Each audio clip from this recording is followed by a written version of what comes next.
বানভাসী মানুষের পাশে রুহুল আমিন নগর সমাজ কল্যাণ সংস্থা বিরামহীনভাবে বানভাসী মানুষের জন্য কাজ করছে নোয়াখালী জেলার সোনাইমুড়ি উপজেলার স্বেচ্ছাসেবী সংগঠন রুহুল আমিন নগর সমাজ কল্যাণ সংস্থা। সামাজিক সংগঠনটি এ অঞ্চলে শুকনো খাবার, ঔষধ, পানি, মোমবাতি সহ বিভিন্ন প্রয়োজনীয় ত্রাণ সামগ্রী বন্যা দুর্গত মানুষের কাছে পৌঁছে দিচ্ছেন। মাওলানা সাইফুল ইসলাম, মুফতি ফয়েজ মাহমুদ ও ওমর ফারুকের নেতৃত্বে এক ঝাঁক তরুণ। আর এই সামাজিক কার্যক্রমগুলো করে মানুষের হৃদয় জায়গা করে নিয়েছেন এই সংগঠনটি।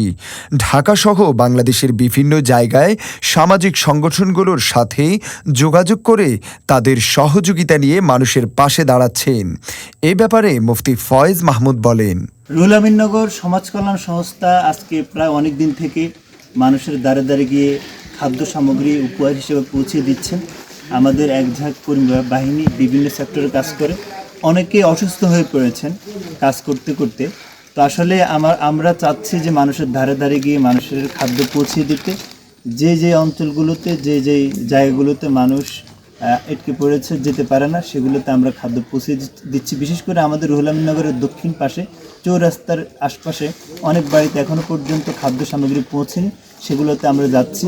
এবং আমাদের এক কথাই রুহুল আমিন নগরের পুরো এলাকার বর্ডারগুলোতে আমরা বেশি বেশি টাচ করার চেষ্টা করতেছি, যাতে করে প্রত্যেকে খাদ্য পায়। আর আজকে আমরা কয়েকজনকে আমরা উদ্ধার করে আমরা আশ্রয় কেন্দ্রে নিয়ে গিয়েছি। আমাদের এই সদস্যরা প্রত্যেকে সকাল 8টা থেকে এই পর্যন্ত সর্বোচ্চ চেষ্টা করে যাচ্ছেন, মানুষ হিসেবে তারা নিয়োজিত প্রাণ হিসেবে কাজ করে যাচ্ছেন। আলহামদুলিল্লাহ।